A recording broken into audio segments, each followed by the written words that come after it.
हमने पिछली क्लासेस में रिवर्सिबल और इरिवर्सिबल चेंज के बारे में तो पढ़ा था। आज की क्लास में हम पढ़ेंगे फिजिकल एंड केमिकल चेंज के बारे में।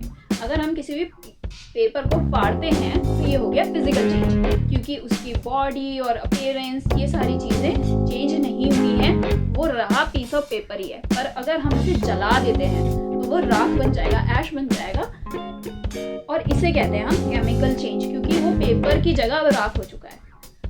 तो ये है फिजिकल चेंज और केमिकल चेंज। फिजिकल जो चेंज होता है उसके अंदर किसी चीज़ का साइज, शेप, उसका कलर, उसका टेक्सचर, ये सारी चीज़ें फिजिकल चेंज के अंदर आ जाती हैं। जब ये वाली प्रॉपर्टीज किसी चीज़ की चेंज होती हैं तो उसे फिजिकल चेंज कहा जाता है।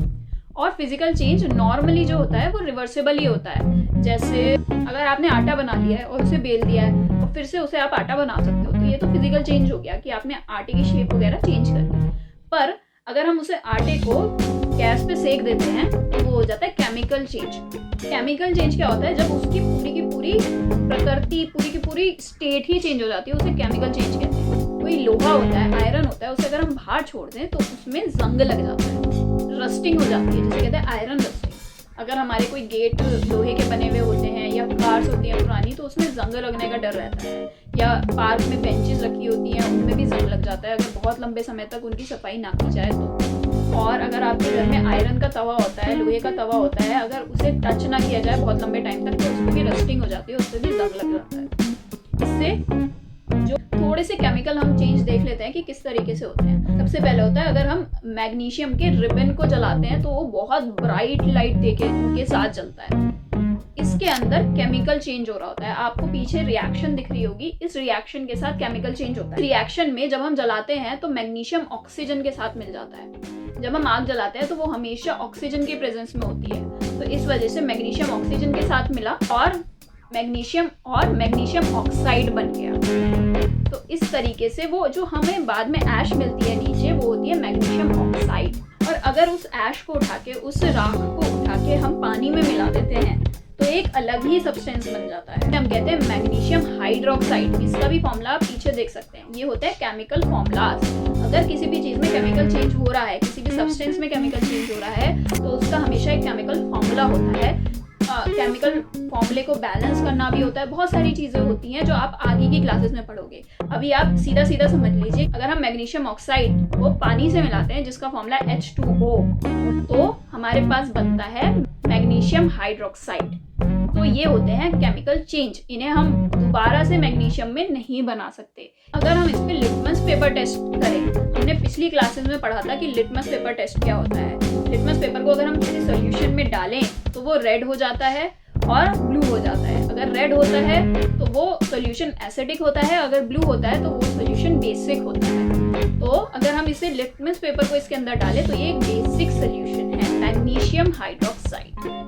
अब हम दूसरा एक्सपेरिमेंट करते हैं जो कि है केमिकल चेंज का ही। अगर हम कॉपर सल्फेट लें और उसके अंदर पानी मिलाएं, उसे पानी में मिक्स करें तो हमें एक ब्लू कलर का लिक्विड मिलेगा। अब इसे हम आधा आधा कर लेते हैं, एक छोटे बीकर में रखते हैं और एक हम ऐसे ही रखते हैं। तो जो हमने ऐसे ही रखा है उसके अंदर हम एक यूज किया हुआ शेविंग ब्लेड डालेंगे और आधा घंटे के लिए उसे ऐसे ही छोड़ देंगे। एक के अंदर कुछ नहीं है और एक के अंदर है शेविंग ब्लेड। हम थोड़ी देर रुकते हैं, उसे नहीं हिलाते हैं, तो हम देखेंगे कि जो ब्लू कलर का लिक्विड था वो ग्रीन कलर का हो गया है और साथ साथ जो हमने ब्लेड डाला था उसके ऊपर कुछ ब्राउन ब्राउन हो गया है। इस वाली केमिकल चेंज में दो सब्सटेंस बने हैं, एक तो ब्राउन ब्राउन थिंग और जो लिक्विड था वो ग्रीन हो गया है।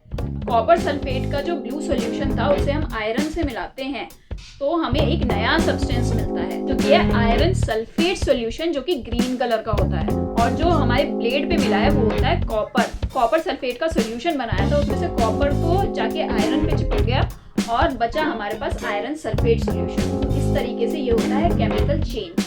चीज़ें तो ब्रेक हो जाती हैं और कुछ चीज़ें साथ में मिल जाती हैं। इस तरीके से होता है हमारे केमिकल चेंज और ये सारे चेंज हमारे आसपास लगातार होते रहते हैं। थर्ड, हम एक और एक्सपेरिमेंट करते हैं। अगर हम विनेगर लें और उसके अंदर थोड़ा सा बेकिंग सोडा डालें तो फ्यूम्स निकलने लगते हैं, बबल्स निकलने लगते हैं। अब उन बबल्स को अगर हम लाइम जूस के अंदर डालें, मतलब बबल्स नहीं डालने, उसकी जो वेपर्स निकल रहे हैं उसे हम लाइम जूस के, फ्रेशली मेड लाइम जूस के अंदर डालें तो वो जो लाइम जूस है ना वो मिल्की हो जाएगा, सफेद कलर का हो जाएगा। ये जो फ्यूम्स निकलते हैं वो होते हैं कार्बन डाइऑक्साइड के। और जब हम उसे लाइम वाटर में डालते हैं, carbon dioxide plus lime water, तो हमारे पास बनता है कैल्शियम कार्बोनेट, जो हमें मिल्क की सब्सटेंस मिला था वो होता है कैल्शियम कार्बोनेट। तो इस तरीके से ये है एक थर्ड हमारा एक्सपेरिमेंट जिसमें हमें केमिकल चेंजेस के बारे में पता लगता है। हमारे चारों तरफ हमारी मेडिसिन और डिटर्जेंट्स, प्लास्टिक, बहुत सारी चीज़ें इन्हीं केमिकल चेंजेस की वजह से बनती हैं। अब जब भी कोई केमिकल चेंज होता है ये कुछ चीज़ें हो सकती हैं, हमें गर्मी मिल सकती है, हीट मिल सकती है, लाइट मिल सकती है, उसमें से रेडिएशन निकल सकती है जो एब्जॉर्ब भी हो सकती है। बहुत सारे केमिकल चेंजेस ऐसे होते हैं जिनके अंदर से रेडिएशन निकलती है। तो उस समय पे जो भी लोग वो केमिकल चेंज करते हैं वो प्रोटेक्टिव सूट्स पहनते हैं, क्योंकि रेडिएशन हमारी बॉडी के लिए बहुत हार्मफुल होती है, उससे कैंसर भी हो सकता है, बहुत सारी बीमारियां हो सकती हैं। जब भी केमिकल चेंज होता है उसमें साउंड आ सकती है, कलर चेंज हो सकता है, अलग अलग स्मेल्स बन सकती हैं डिफरेंट टाइप की, और अलग अलग गैसेस भी बन सकती हैं। तो ये होते हैं केमिकल चेंजेस। तो ये है चीज़ें जो केमिकल चेंजेस के टाइम पे हो भी सकती हैं और नहीं भी हो सकती। दैट इज, ये ज़रूरी नहीं है कि ये सारी चीज़ें होंगी। अगर हम किसी भी चीज़ को जलाते हैं तो वहाँ पे केमिकल चेंज होता ही होता है। अगर आपका खाना स्पॉइल हो जाता है, खाना खराब हो जाता है, तो उसमें भी गैसेस चेंज हो जाती हैं, उसमें गंदी स्मेल आने लगती है, वो भी एक केमिकल चेंज ही है। इससे पहले चैप्टर में हमने जो एसिड और बेस मिलाए थे जिससे न्यूट्रल सोल्यूशन बना था, वो भी एक केमिकल चेंज ही होता है। अब हमने थोड़ी देर पहले रस्टिंग ऑफ आयरन की बात करी थी कि आयरन पे जंग लग जाता है, तो वो जंग कैसा केमिकल चेंज है अब बात करते हैं। लोहे के साथ पानी और ऑक्सीजन, ये दोनों चीजें मिलती हैं तब हमारे पास बनता है आयरन ऑक्साइड, जिसे ही हम जंग या रस्ट कहते हैं। ये रस्ट आयरन को बिल्कुल खराब कर देता है, इसलिए लोग अब आयरन की जगह दूसरी चीज़ों का यूज़ करते हैं। जैसे खाना पकाने में आयरन की जगह अब स्टेनलेस स्टील का यूज़ होने लगा है। यही वजह है कि लोहे की जगह लोग स्टेनलेस स्टील का यूज़ करने लगे हैं और बाकी सब्सटेंसेस का यूज़ करने लगे हैं।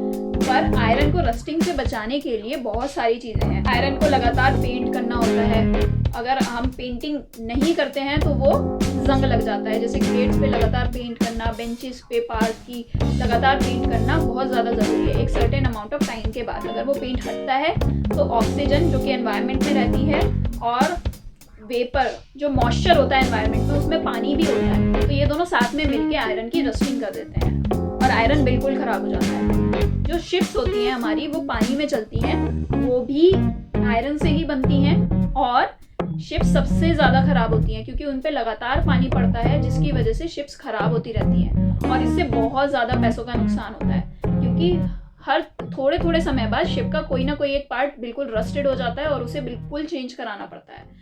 लगातार पेंट कराने के बाद भी शिप्स में रस्टिंग होती ही होती है और एक सर्टेन अमाउंट ऑफ टाइम के बाद पूरी ही शिप चेंज हो जाती है।